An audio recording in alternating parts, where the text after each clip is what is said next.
Well, let's take a look at some legal perspectives to this, especially because we've had MDAs that have not remitted funds, have not accounted for these funds, and we're being joined by legal practitioner Adegboruwa, Senior Advocate of Nigeria. Thank you for joining us on the program this morning. Thank you for having me. Good morning.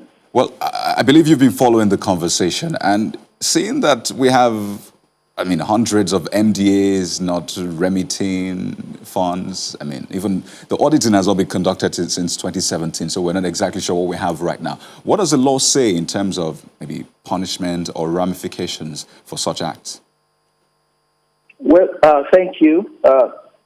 The Constitution is clear in Section 85 that there shall be an Auditor General for the Federation, and he is to be appointed under the Constitution, and his responsibilities are very clear.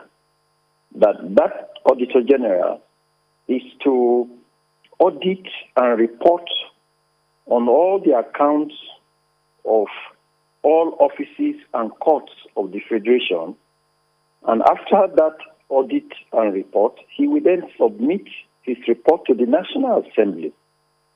And also in that regard, therefore, he is to have access to all the books, records, returns, and all other documents relating to the accounts of the Federation. And that is in respect of offices and then also of the courts. Under the same law, the Auditor General is empowered to provide auditors for all MDAs, for all commissions, statutory corporations, government agencies, and all bodies and powers that derive their funds from the Consolidated Revenue Fund and also under appropriation. And when he does that, they will then also give him access to all their books. And the Constitution is very clear, and this is what I ought Nigerians to know, that in the exercise of his functions under the Constitution, the Auditor General is not subject to the direction or control of any person or authority. He has autonomy, he has independence.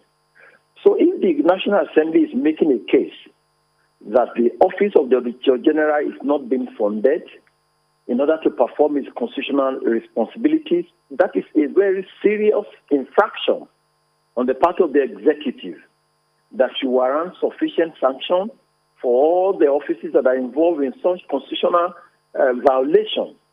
Because you know that once money is appropriated by the National Assembly, they then have the responsibility to ensure that money so appropriated is expended for the particular purpose of appropriation. And this is where the Auditor General comes in. He is to trace the funds. Just a moment on that.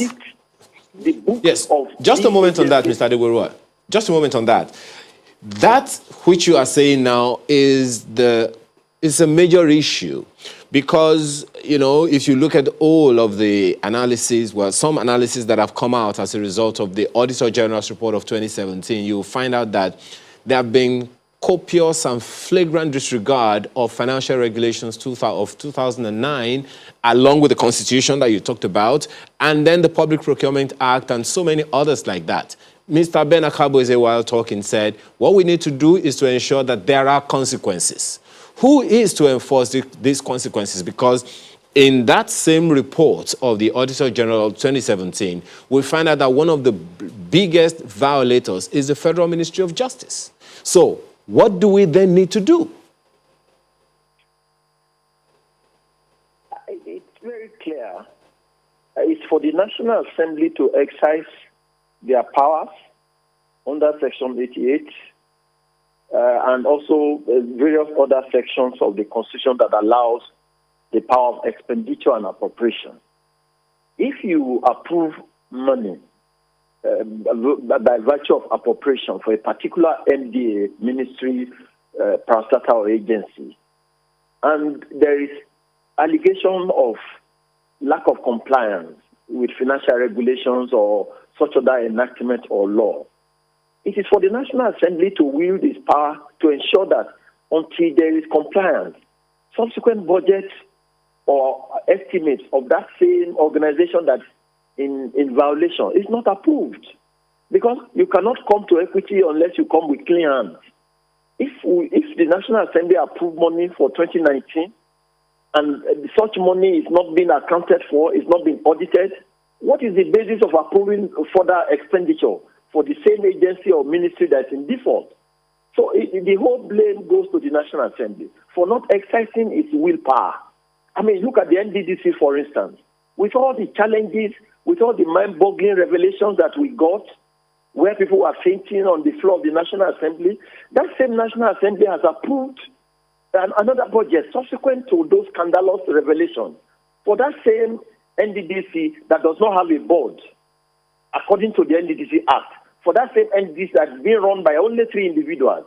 So look, Nigerians are just being deceived by the legislature and the executive. There is a collusion going on between the National Assembly and these executive bodies for the purpose of looting and then taking away money from the treasury. So what the National Assembly does normally is to come and be crying wolf and give the impression that they are doing some kind of oversight function, whereas within the specific discharge of their responsibilities, they go ahead to pamper these agencies because they benefit from it indirectly from all that we have had in Nigeria. So the blame is at the feet of the National Assembly, which is only crying in public, but is in private, colluding with its agencies and approving humongous amounts of money for them when they are in violation of previous appropriation which they have not accounted for. You don't buy some of the statements we see from the executive and the legislature. But I would like to thank you so much. This is an ongoing conversation. I will keep our eyes on that budget defense process and eventual passing of the budget to ensure, that things are done as they ought to be done. Mr. Adegboruwa, Senior Advocate of Nigeria, thank you so much for your time. Thank you. Thank you.